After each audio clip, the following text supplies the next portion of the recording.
Olá, tudo bem? Bom estar com você novamente para essa nossa caminhada. Vamos dar alguns passos, naturalmente, nesse instante, e vamos falar sobre como um dos proeminentes rabinos da história da interpretação judaica lançava mão de métodos, de formas, de regras para poder fazer sua ponte hermenêutica, seu arcabouço exegético e forma de analisar aquilo que nós vamos chamar de Tanaká.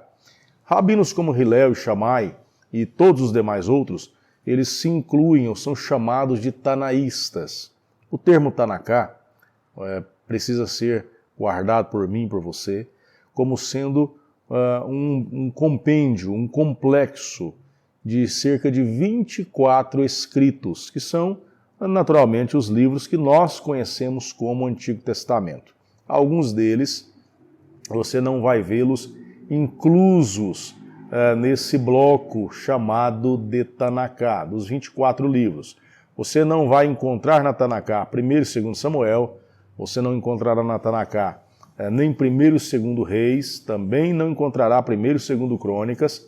Esdras e Neemias vão sempre na Tanaká ser contados como um só livro. De igual maneira, os chamados 12 profetas menores são considerados um único livro, onde ele vai contar toda a trajetória de cada um desses indivíduos no tempo que foram chamados e comissionados ao profetismo. Então, basicamente, a Tanaká vai levar esse nome porque ela tenta trazer justamente esse grupo, esse conglomerado de escritos históricos judaicos que vão produzir aí todo esse arcabouço de material escriturístico judaico para que pudesse ser analisado pelos seus rabinos. Quando nós falamos então desses dois nomes que geram grande destaque, Hillel e Shammai, nós precisamos guardar em nossa memória a forma com que cada um deles lançava mão para estarem analisando o texto. Guarde aí, Rabino Hillel está relacionado à utilização de analogias e alegorias. Rabino Shammai, um pouco mais austero, lançava sempre mão de uma interpretação literal do texto. E eu preciso abrir um parêntese para que você possa ter dirimida ou dirimidas quaisquer tipo de dúvidas que venham surgir quanto à utilização de alegorias, analogias ou da interpretação literal do texto. Você me perguntaria, professor, eu posso lançar mão desse tipo de ferramentas quando estou interpretando um texto bíblico, um texto sagrado? Sim. Você e eu podemos lançar mão de todas as ferramentas. Vale lembrar que tanto a analogia, quanto a alegoria, quanto a forma literal de interpretar, elas podem sim e devem sim ser usadas por você e por mim quando analisamos o texto.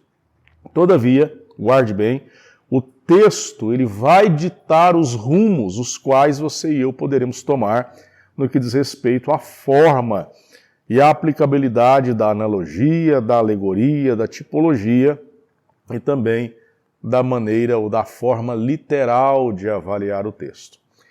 Todavia, nós não vamos falar hoje sobre o Rabino Shammai, que era um literalista por excelência. Nós iremos falar do Rabino Hillel. Guarde bem algo que eu vou falar para você.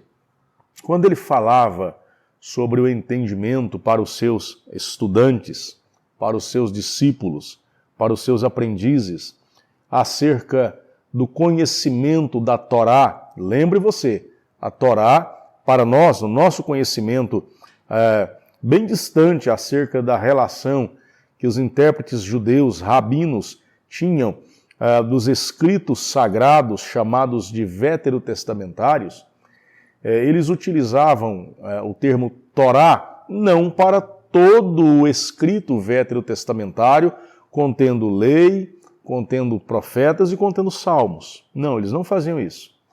O termo Torá é exclusivamente aplicado aos 5 primeiros livros escritos por Moisés. Então, quando o Rabino Hillel iria ensinar os seus discípulos, os seus aprendizes acerca da Torá, uma das primeiras coisas que ele aplicava de uma forma muito sintética, muito resumida do que viria a significar toda a Torá, ele utilizava a seguinte aplicação, abre aspas, o que for odioso para você, não faça ao seu próximo. Isso é toda a Torá, fecha aspas. Compreende como a forma com que ele aplica o entendimento, a forma com que ele sucintamente resume um todo, trazendo de forma enxuta o entendimento de qualquer pessoa, desde a tenra infância até uma idade mais avançada, o que viria a ser a lei. Seria mais ou menos como eu virasse para você e perguntasse como você consegue interpretar ou traduzir o Salmo 119. Nós, naturalmente, podemos aprender decor o Salmo 23, que é um salmo famosíssimo e conhecido na Bíblia, mas o Salmo 119, em muitas vezes, nós não conseguimos recitar muitos versos, talvez um verso 105 e dizer que a palavra de Deus é lâmpada para os nossos pés e ela ilumina o nosso caminho.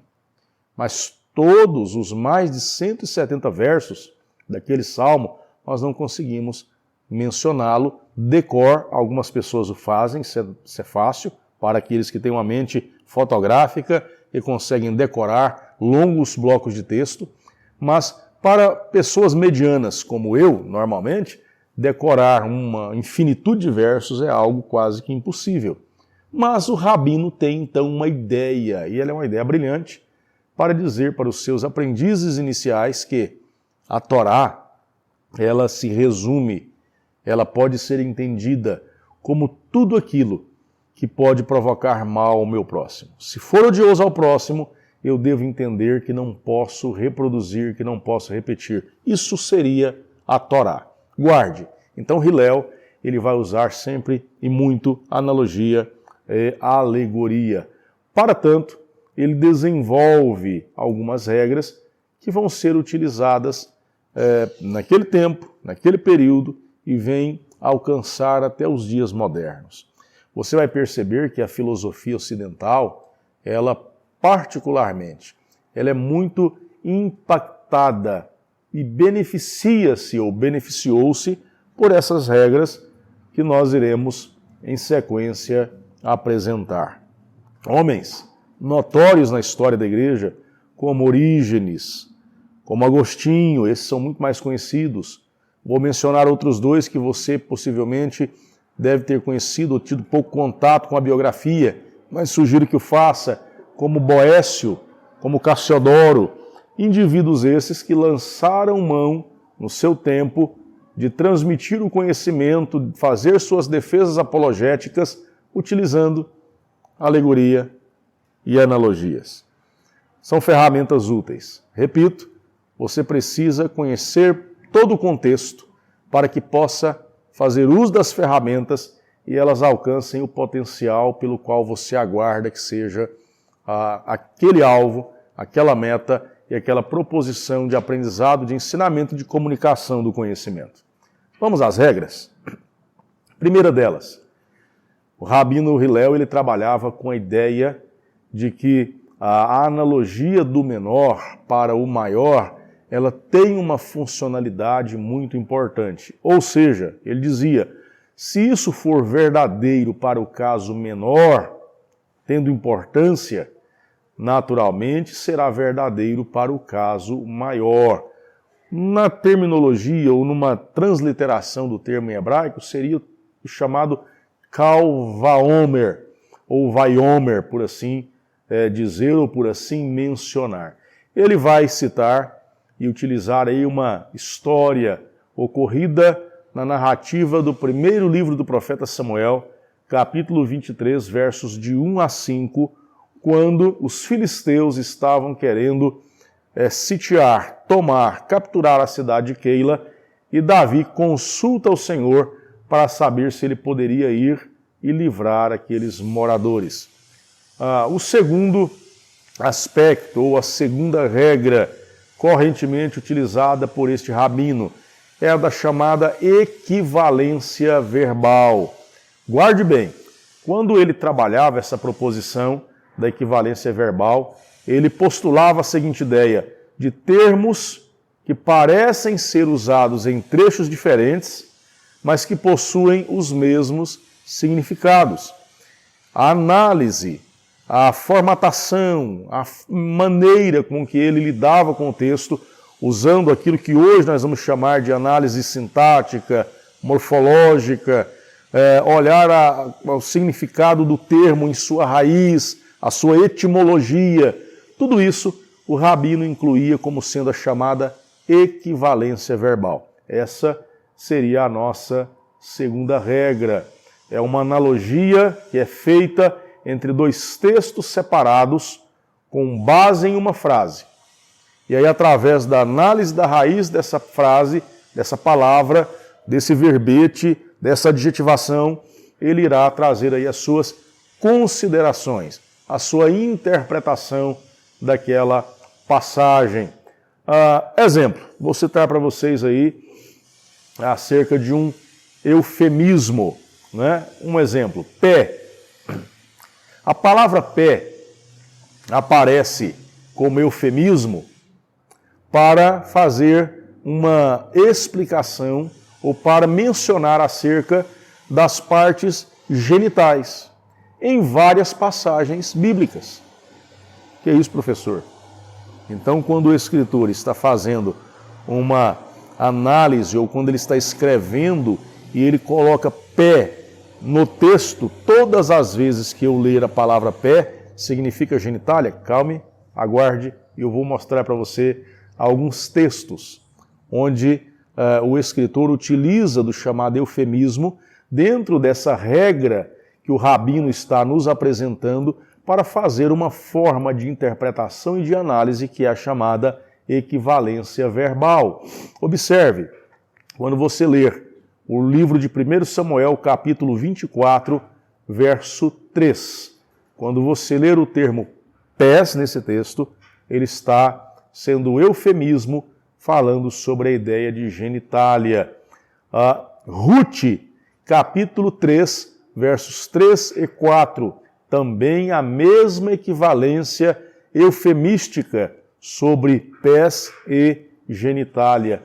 Outro texto, Isaías, quando está profetizando metaforicamente que passaria a navalha no pelo dos pés de Israel, ele está falando, no capítulo 7, verso 20, ele está falando também eufemisticamente sobre a ideia de genitália. Isso seria chamada equivalência textual. Existe outro texto também, Isaías, que nós poderíamos aplicar, fazer menção, que está lá quando do chamamento do profeta, Isaías capítulo 6.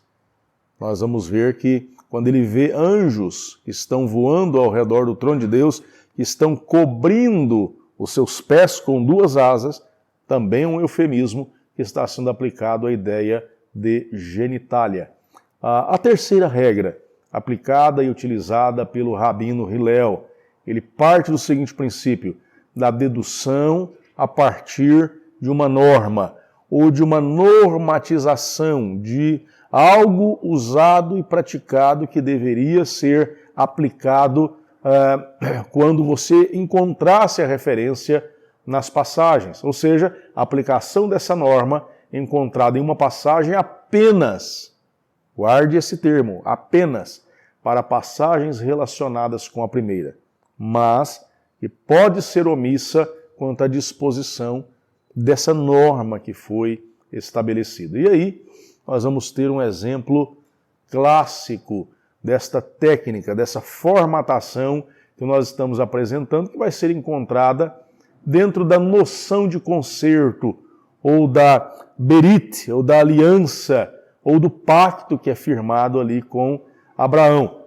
Gênesis 17, versos 2 a 8, nós vamos perceber que Deus ele está firmando um concerto entre ele e o homem na pessoa de Abraão. Mais tarde, a ideia de a divindade compactuar-se com o ser humano ela vai estender-se em toda a lei mosaica. Você vai ver em Êxodo capítulo 6, depois você vai ver em Jeremias capítulo 31, dando essa mesma conotação, dando essa mesma ideia. Portanto, nesta regra que nós apresentamos, deduz-se da primeira menção que a relação entre Deus e os homens é sinalagmática, ou seja, ela é voluntária, mas ela contém contraprestações. Compreende? Então, quando o nosso rabino está fazendo análise textual, ele vai partir justamente disso. Ele vai deduzir a sua análise através de uma norma que já foi estabelecida para que ele faça as possíveis e posteriores aplicações. Nós estaremos nos encontrando para dar sequência à análise dessas normas, quando o nosso próximo encontro falaremos da quarta ou da número 4 dessa norma, dessa regra que o rabino Hillel costumava utilizar para fazer as suas análises hermenêuticas, as suas análises exegéticas, através do uso de analogias e de comparações. Até lá, nos encontramos no próximo momento para trabalharmos nossa hermenêutica de uma maneira bem acurada e bem alegre. Forte abraço.